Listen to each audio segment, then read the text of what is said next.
Καλώς ήρθατε στην παρουσίαση του συστήματος AgroTips. Ονομάζομαι Χαράλαμπος Αρακατσάνης και ελπίζω αυτή η παρουσίαση πραγματικά να σας φανεί χρήσιμη.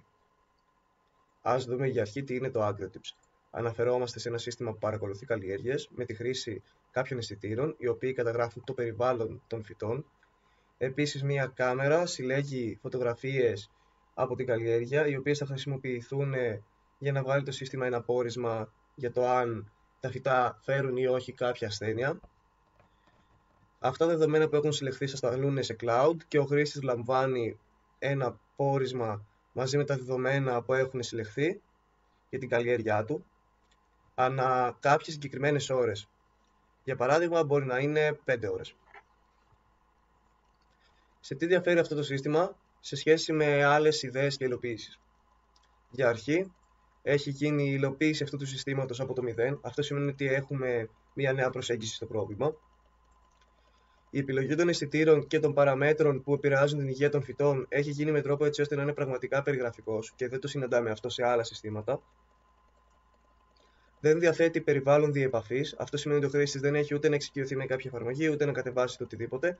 Απλά ένα δοσμένο χρονικό διάστημα με προτινόμενο τις 5 ώρες θα λαμβάνει ένα email το οποίο θα του δίνει τις πληροφορίες που χρειάζεται για την καλλιέργειά του.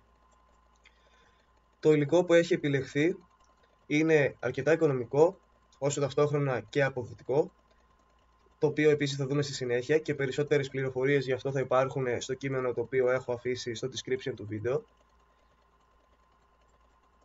Τι προσφέρει τώρα το AgroTips? Το AgroTips προσφέρει απλότητα, πιο συγκεκριμένα ένα μεγάλο ποσοστό των αγροτών δυσκολεύεται με την τεχνολογία και για αυτό το λόγο το γεγονός ότι έχουμε email και δεν χρησιμοποιούμε κανένας είδος interface, αλλά τον πιο απλό τρόπο επικοινωνίας με τον χρήστη βοηθάει αρκετά. Η επικοινωνία με τον γεωπόνο επίσης θα βελτιωθεί, καθώς ο χρήστης έχει έναν τρόπο πλέον επιστημονικό να περιγράψει το τι συμβαίνει στην καλλιέργειά του με την προώθηση του email που έχει λάβει από το AgroTips. Προσβασιμότητα. Το υλικό που έχει επιλεχθεί είναι πραγματικά οικονομικό σε σχέση με το τι υπάρχει στην αγορά. Τουλάχιστον τώρα, με τα σημερινά δεδομένα, αναφερόμαστε σε ένα σύστημα το οποίο για να το χτίσουμε θα χρειαστούμε λιγότερο από 500 ευρώ, ενώ άλλα παρόμοια συστήματα φτάνουν σε τριψήφια και τετραψήφια κόστη. Δεν είναι αναγκαία η πληρωμή συνδρομών για τη λειτουργία του συστήματος, ούτε για το cloud, ούτε για την αποστολή email, εκτός και αν υπάρχει λόγος για να το εξελίξουμε. Ρεαλιστική ενημέρωση του περιβάλλοντος καλλιέργειας, όπως αναφέραμε, ο συνδυασμός των αισθητήρων και το γεγονός ότι λαμβάνεται μία φωτογραφία από το περιβάλλον των φυτών και γίνεται η διάγνωση για το αν βρίσκονται σε κάποιο στάδιο ασθένειας. Τώρα θα δούμε τους αισθητήρες που έχουμε χρησιμοποιήσει και το τι μετράμε. Φως, σχετική υγρασία, θερμοκρασία, υγρασία εδάφους, pH και ηλεκτρική αγωγημότητα του εδάφους. Και εδώ επίσης είναι το υλικό το οποίο θα συνδεθούν οι αισθητήρες επάνω του. Ας πούμε λίγα λόγια για την υλοποίηση. Τώρα, στο ιδανικό σενάριο υλοποίησης του AgroTips θα συναντήσουμε ένα Arduino Uno, το οποίο είναι συνδεμένο με τους αισθητήρες που έχουμε αναφέρει και μία κάμερα. Θα συλλέγονται από εκεί πέρα τα δεδομένα για το περιβάλλον της καλλιέργειας και στη συνέχεια αυτά τα δεδομένα θα τα στείλουμε με τη βοήθεια του πρωτοκόλλου MQTT στο κύριο πρόγραμμα, δηλαδή στο Raspberry Pi, το οποίο εμπεριέχει αυτό το πρόγραμμα. Στη συνέχεια, με τη βοήθεια των υπηρεσιών IBM Cloud Object Storage, αυτά τα δεδομένα που έχουμε συλλέξει θα αποθηκευτούν στο IBM Cloud. Στη συνέχεια, θα γίνει έλεγχος των τιμών των αισθητήρων, έτσι ώστε να γνωρίζουμε αν υπάρχει πρόβλημα στο περιβάλλον του φυτού. Εάν υπάρχει, όπως για παράδειγμα υψηλή θερμοκρασία, ο χρήστης θα ενημερωθεί και επίσης θα δοθεί και μία συμβουλή για το πώς να βελτιωθεί αυτή η κατάσταση. Όπως για παράδειγμα, να ανοίξει τα παράθυρα του θερμοκηπίου, αν η θερμοκρασία είναι υψηλή. Για την εικόνα έχει δημιουργηθεί ένα μοντέλο αναγνώρισης ασθενειών φυτών, συγκεκριμένα για το AgroTips, σε αυτό το project. Οπότε με τη χρήση αυτού του μοντέλου θα φανεί εάν τα φυτά φέρουν κάποια ασθένεια σε πρώιμο στάδιο ή είναι ακόμα χειρότερα τα πράγματα. Αυτό θα το κρίνει ο χρήστης. Στην περίπτωση αυτή δεν θα δοθούν συμβουλές, διότι είναι επικίνδυνα τα πράγματα και ο χρήστης οπωσδήποτε θα πρέπει να συμβουλευτεί γεωπόνο. Αφού συλλεχθούν και δημιουργηθούν οι πληροφορίες απαραίτητες για το email που θα λάβει ο χρήστης, στέλνετε το email. Τώρα, θα δούμε τη δική μας υλοποίηση και αυτή που θα σας παρέχω στο GitHub και αυτή την υλοποίηση για την οποία θα μιλήσουμε στο κείμενο της πτυχιακής, την οποία και το οποίο κείμενο θα δείτε στο description του βίντεο. Στη δική μου υλοποίηση δεν υπάρχουν ούτε Arduino, ούτε Raspberry, ούτε αισθητήρες. Ανταυτού υπάρχει ένα κύριο πρόγραμμα σε γλώσσα προγραμματισμού Python, το οποίο εκτελείται στο Google Colab. Τα δεδομένα των αισθητήρων προσομοιώνονται με τη χρήση της βιβλιοθήκης Random σε εύρη τιμών, τα οποία όμως είναι φυσιολογικά, είτε στην περίπτωση που είναι αυξημένα, είτε στις φυσιολογικές τιμές, είτε στην περίπτωση που είναι μειωμένα, και η εικόνα υπάρχει από πριν στο πρόγραμμα. Στη συνέχεια, το πρόγραμμα με τη βοήθεια του πρωτοκόλλου MQTT στέλνει τα δεδομένα στον εαυτό του και όλα τα άλλα κινούνται σύμφωνα με το ιδανικό σενάριο. Θα τρέξουμε τώρα τον κώδικα του AgroTips έτσι ώστε να δούμε έμπρακτα τα αποτελέσματα αυτού του project.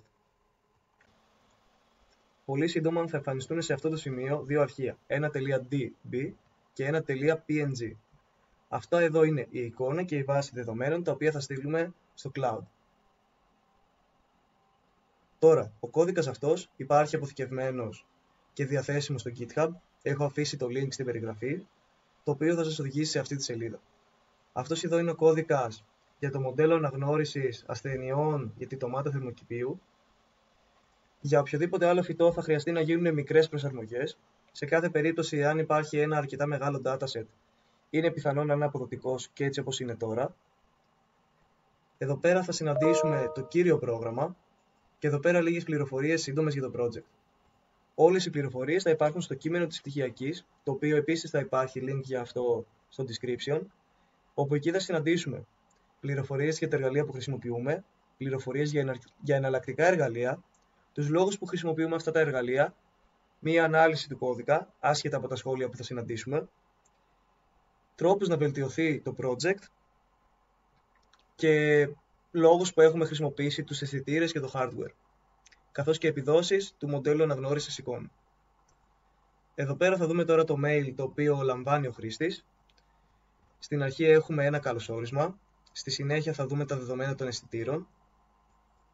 Μετά τα δεδομένα των αισθητήρων, με βάση αυτά τα προβλήματα που αντιμετωπίζει το φυτό στο περιβάλλον του, καθώς και τρόπους να λυθούν αυτά τα προβλήματα. Στη συνέχεια, ένα πόρισμα το οποίο έχει δημιουργηθεί βάσει την εικόνα που έχει συλλεχθεί από το σύστημα για τα φυτά του χρήστη, την εικόνα από τα φυτά του χρήστη, ένα μήνυμα το οποίο είναι τυποποιημένο και λέει ότι βιαστικές αποφάσεις και κινήσεις καλό είναι να μην γίνουν μετά από το πόρισμα του AgroTips. Καλό θα είναι, εφόσον κάποιο πρόβλημα επαναλαμβάνεται, είτε φανεί κάποια ασθένεια από το σύστημα, ο χρήστης να επικοινωνήσει με κάποιον γεωπόνο και μετά να δράσει ανάλογα με το τι πληροφορίες έχει λάβει από εκεί. Και τέλος, ευχαριστούμε τον χρήστη. Σας ευχαριστώ πολύ που παρακολουθήσατε αυτή την παρουσίαση.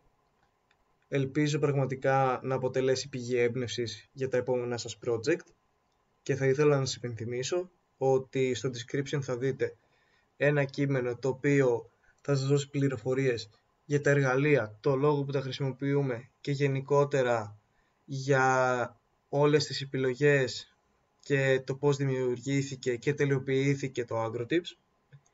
Θα βρείτε τον κώδικα για το μοντέλο αναγνώρισης εικόνας, πιο συγκεκριμένα για την ντομάτα θερμοκηπίου, το κύριο πρόγραμμα του AgroTips.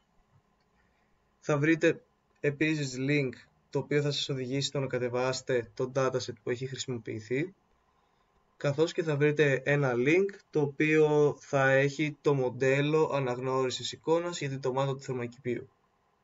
Καλή σας συνέχεια!